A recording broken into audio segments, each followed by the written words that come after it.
In this lecture, we'll envision modernity's racial projects in their continuity and in their diversity.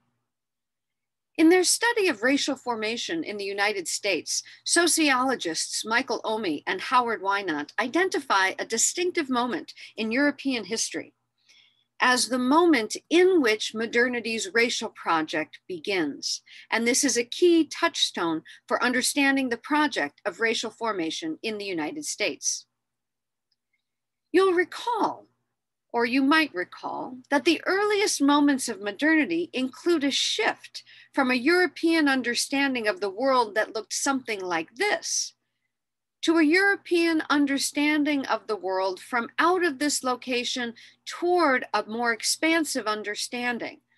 With the technology and advancement of sea travel and the search for new markets in other parts of the globe, European nations competed to expand their scope, and in fact did expand their scope, as this map reflects the sense in which a European understanding of the world had changed significantly in these 100 years. So in less than 100 years, the geography of the known world has changed, as reflected in this map and also this map from 1780. Omi and Wynant describe the mental shifts that accompanied this shift in geography and shift in the boundaries of what we have named Christendom. Here I'm reading from their Racial Formation in the United States, page 61 and 62. And you might turn to that section to see precisely what it is they say. The sociologists describe this history in this way. It was only when European explorers reached the Western Hemisphere, when the oceanic seal separating the old and the new worlds was breached, that the distinctions and categorizations fundamental to a racialized social structure and to a discourse of race began to appear. The European explorers were the advance guard of merchant capitalism, which sought new openings for trade. What they found exceeded their wildest dreams, for never before and never again in human history has an opportunity for the appropriation of wealth remotely approached that presented by the so-called discovery. But the Europeans also discovered people who looked and acted differently. These natives challenged their discoverers' pre-existing conceptions of the origins and possibilities of the human species. The representation and interpretation of the meaning of the indigenous people's existence became a crucial matter, one which would affect the outcome of the enterprise of conquest. For the so-called discovery raised disturbing questions as to whether all could be considered part of the same family of man, and more practically, the extent to which native people could be exploited and enslaved. Thus, religious debates flared over the attempt to reconcile the various Christian metaphysics with the existence of peoples who were more different than any whom Europe had previously known. So Omi and Wynant help us to imagine this shift in the ways in which European thinkers thought about the globe in which they inhabited and the people who inhabited the globe. As European nations vied for access to foreign markets for trade and expanded their presence in the process of colonization around the globe, they encountered new people who understandably resisted their presence and refused to bow to a foreign crown. Such refusal over several centuries led philosophers in Europe to imagine that these people didn't know what was good for them in their refusal of Christianity and the civilization that Europeans brought to them. In Europe, the projects of technocratic reason, of progress and control were stimulated by commitments to inquiry through the means of science. The technologies advanced and developed by Europeans and the patterns of thought that were envisioned as superior were brought to the so-called New World and the various discoveries around the globe. So too was the theological outlook of Christendom. If people around the globe refused to convert to Christendom, crown, and European forms of civilization, there must be something wrong with them, so imagined these philosophers. Santiago Slobodski recounts the impact that this had on the peoples of Africa in particular. So Slobodski is imagining this project that's taking place in Europe, this project of forming ideas about humanity around the globe. And I'm taking from from the article in a volume entitled Anti-Blackness and Christian Ethics. And Slobodski writes of this project of the philosophers. The denial of humanity, he writes, a key theological contribution, quickly won over many supporters among the best luminaries of the Enlightenment. These intellectuals, frequently anti-clerical, secularized, perpetuated and extended the theological discourse. In 18th century France, Denis Diderot accused Africans of lacking respect for human life and characterized them as cannibals.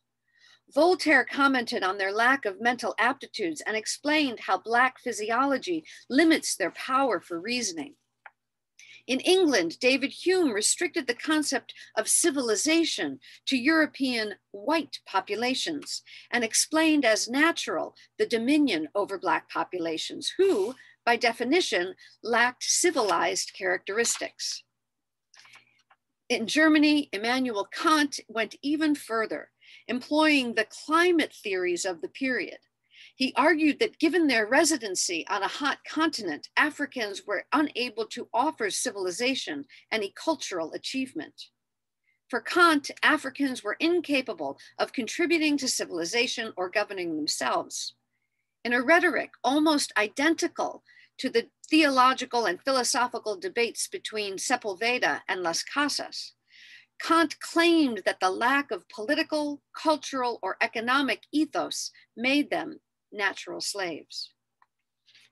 We can imagine that the theologies and the philosophies that were being developed in Europe were framed by this notion of Christendom as being the design of God, as being the design best for humanity. Even those philosophers who were rejecting Christianity in a really robust way still brought in this idea that Western Christian heritage civilizations were the unique contribution that humanity should evolve into. In this period, I want us to be thinking about the philosophers thinking with this exploration around the globe, thinking with the refusal of peoples around the globe to adopt the practices and the cultures and the powers of Christian Europe. And we also want to think about this in light of what Slobodski has named as these Enlightenment patterns of thought. And the Enlightenment patterns of thought come from the projects in the mid to late modern period in which science is rising and ways of encountering the natural world were being developed with techniques of botany and techniques of anthropology as well. In this period, we might note the overlap in the structures of thinking that brought together science, philosophy, and theology. For just as botanists were using new tools to categorize, study, and control the natural world, so too philosophers borrowed the patterns of categorization and applied them to humanity, thus giving rise to the modern categories of the races as we continue to think of them today. And so you might just take a look at this slide that I have up right now and see the different ways in which major thinkers of this period divided humanity and identified them in the categories of what will become the races. And we want to note that with Omi and Wynant, that this was not a project that came from out of nowhere, but it was in fact a project that intersected the colonial exploration, the encounter with peoples from around the globe, the rise of science, and the desire to categorize and control.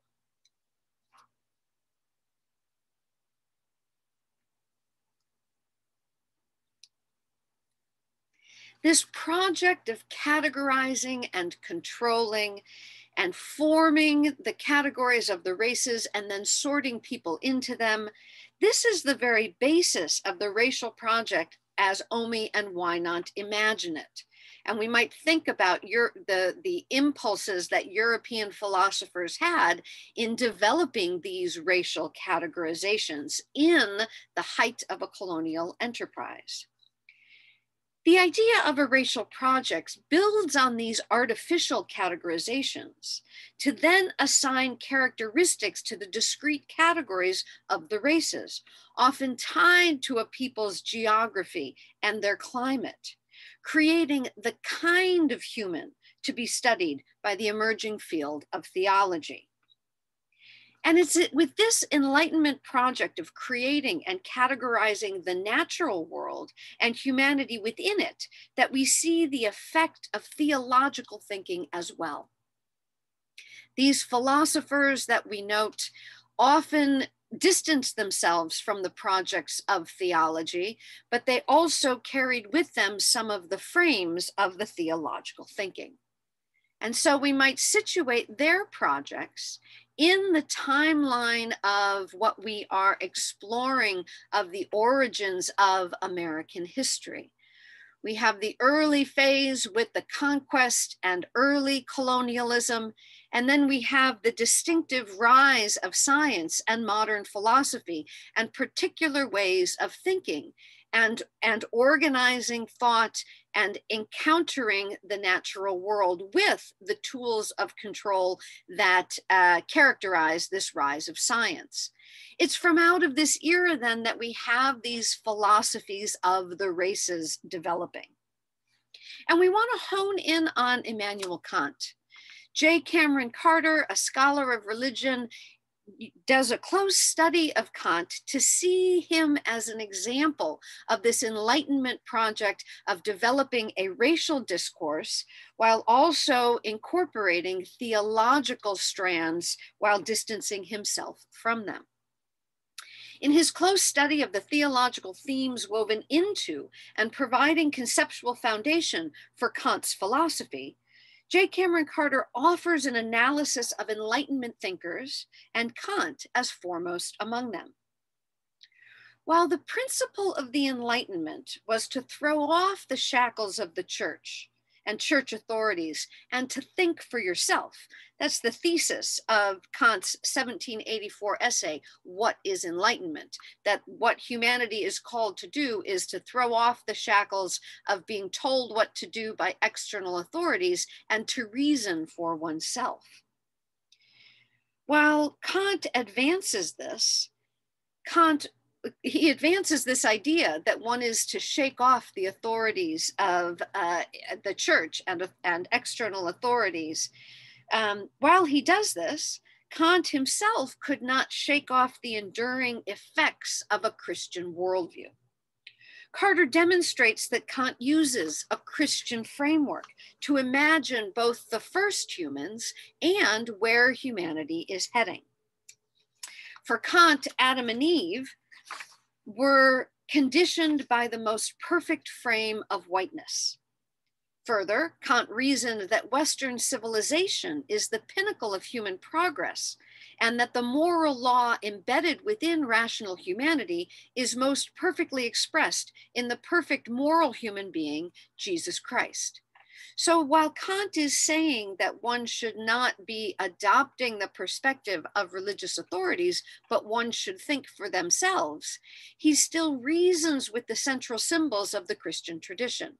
In his discourse on religion within the limits of reason alone, he elevates the figure of Jesus as the perfect moral human being that reflects that moral order that's embedded within all humanity. And as Carter describes in his study, Kant uses the figures of Adam and Eve to imagine the very root of all the races of the globe. We might think about the impact that Kant has had on philosophy and modern thought, and we might hear or listen in very closely to what Carter is asking us to think about. Craig Wilder, a historian, also is thinking about this period. And Wilder reports that the construction of the sciences in the late 18th century allowed humankind to have a singular origin, but varied progress. Thus, a contemporary racial hierarchy was consistent with a single genius, a single genesis. And this is sort of what Kant is describing, that we have this diversity among the races as the various anthropologists and botanists were constructing, but Kant also could imagine a singular origin in the white couple of Adam and Eve, and progress being made toward the perfect end. With the merging of science, philosophy, and religious myth, Kant was able to produce a theologically inflected philosophy of humanity. Even as he rested his case on the criteria of Enlightenment thought in the university setting, the theologic of Western Christian supremacy was undeniable. With a single origin for humanity identified with Adam and Eve from the Genesis stories, Kant's religio-racial project saw only 4 races emerging. All humanity shares a common origin, Kant imagined, but it's the white race that Kant assessed as having developed closest to the original perfection of Adam and Eve. For Kant, it was the white race that exhibited a developmental progress toward perfection that exceeds that of the other races.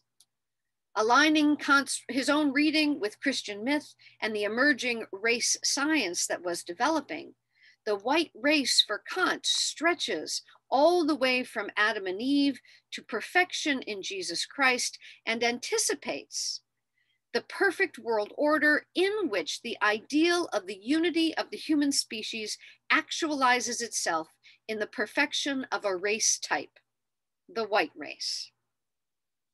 And that is Carter's description of the project that Kant undertook in this period as a philosopher, thinking with the resources of human reason, but also importing theological ideas. These artistic images from the early modern period might convey to us some other of the places from which Kant may have derived his thinking. So he's thinking with the resources of philosophy. He's thinking with what's being developed in terms of the botanists' categorizing of humanity and the anthropologists studying humanity. He's thinking with theological resources and using the myth of Adam and Eve. And in these various images, we can see that the very mythical accounts or the mythical representations of Adam and Eve bear this whiteness that Kant is elevating in his late 18th century work.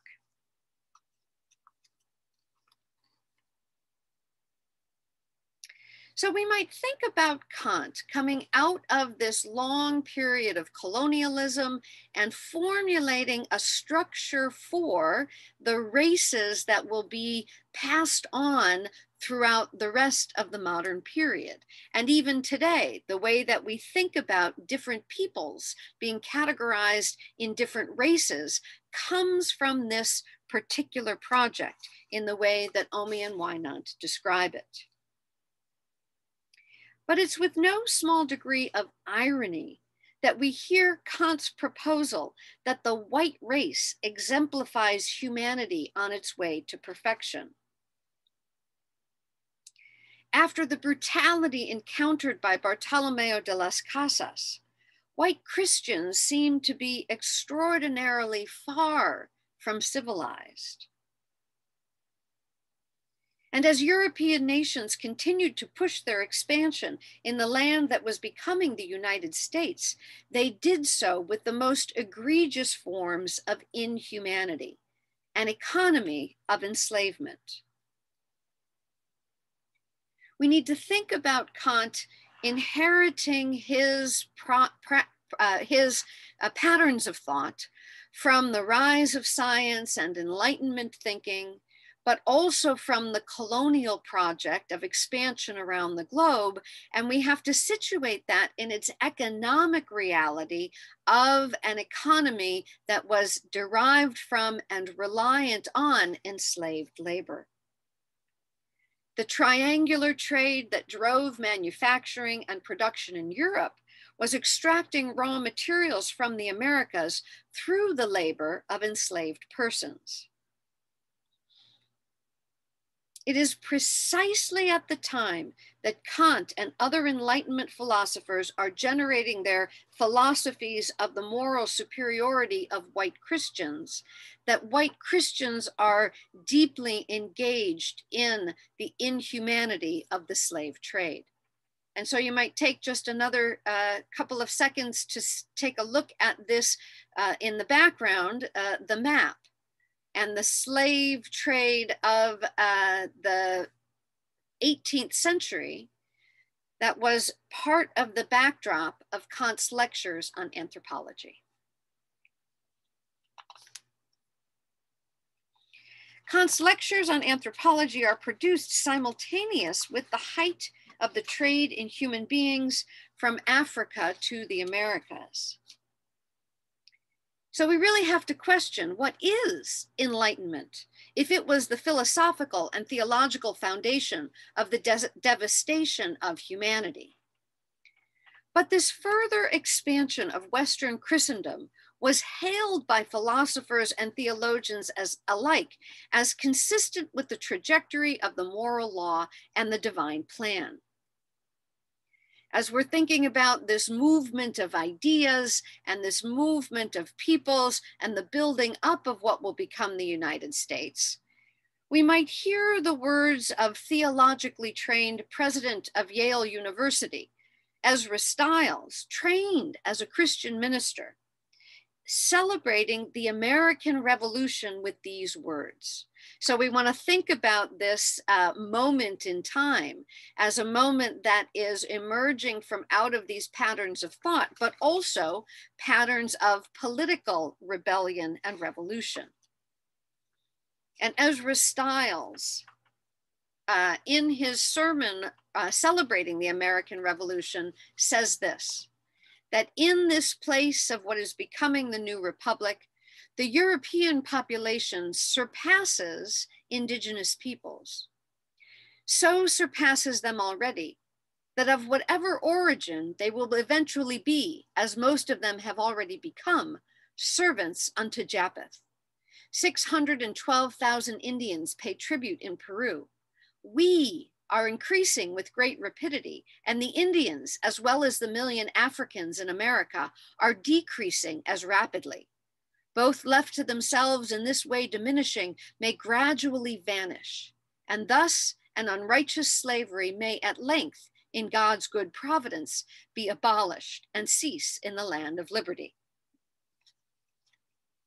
You might pay a special attention here to this idea of servants unto Japheth, that being a biblical reference to the curse of Ham, which becomes part of the theological reasoning around the project of enslavement in the Americas. But you also might take a minute to reread this quote that I have shared here and let it sink in. The way in which this Christian minister and university president is envisioning genocide of the indigenous people and of enslaved Africans as within the design of God's good providence.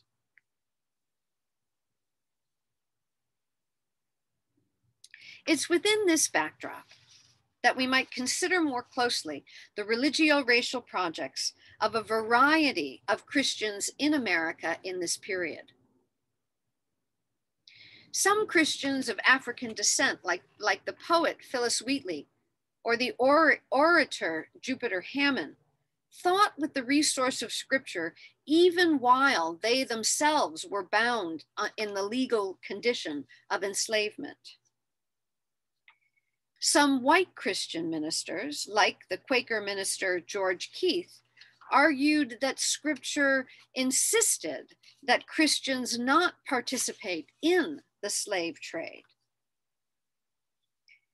In the lines of his diary, the Reverend Peter Fontaine helps us to see the dynamics of multiple and conflicting racial projects, where scripture was used both for the elevation of the enslaved and the resistance to the project of slavery, and for the justification of slavery. In these and other resources from the period, we get even more of the texture of the racial project that was being undertaken in the land that will become the United States of America and is becoming the United States of America in this time frame. As we look at the dynamics of the 18th century racial project, we might ask how this past relates to us in the present. To what extent do the ideas of white cultural and Christian supremacy, like those reflected in the writings of Kant and other Enlightenment philosophers, continue to explicitly or subtly structure systems in our world, in education, in culture, in economics and trade, in religion? Has Western Christianity, like the patterns found in the United States, entirely dismantled the idea that Adam and Eve were white, or that Jesus is best represented in white cultural forms? How do Christians continue to be shaped by these white cultural forms within their religious spaces, like these images found in the stained glass of Fordham's University Church? The period of our exploration of US history includes the period of the American Revolution, where the violence of righteous revolution was justified as key to God's plan for a sovereign nation. And the French Revolution is also within this time period, reflecting the seeds of Enlightenment thought about sovereignty of persons to break free from the chains of crown and clergy. But this time frame also includes the righteous revolution of those enslaved in Haiti, breaking free from the chains of their oppression. After white European William Rodrigue and his family fled the Haitian Revolution, he found work as an architect to the future Archbishop of New York, John Hughes. Establishing his residence at St. John's College campus, Rodrigue brought with him not the celebration of Haitian freedom, but the terror of loss reflected in the experience of white slave holders. How did not only scripture and political revolution, but also personal experience shape the racial project that would take root on Fordham's campus? So as we're thinking about modernity's racial project with the help of sociologists and historians and Michael Omi and Howard Wynot and these various philosophers, we might continue to ask ourselves the question, to what extent are these patterns of thought part of our own inheritance? To what extent does the modern project continue? And to what extent can we identify that project as part of an ongoing transformation?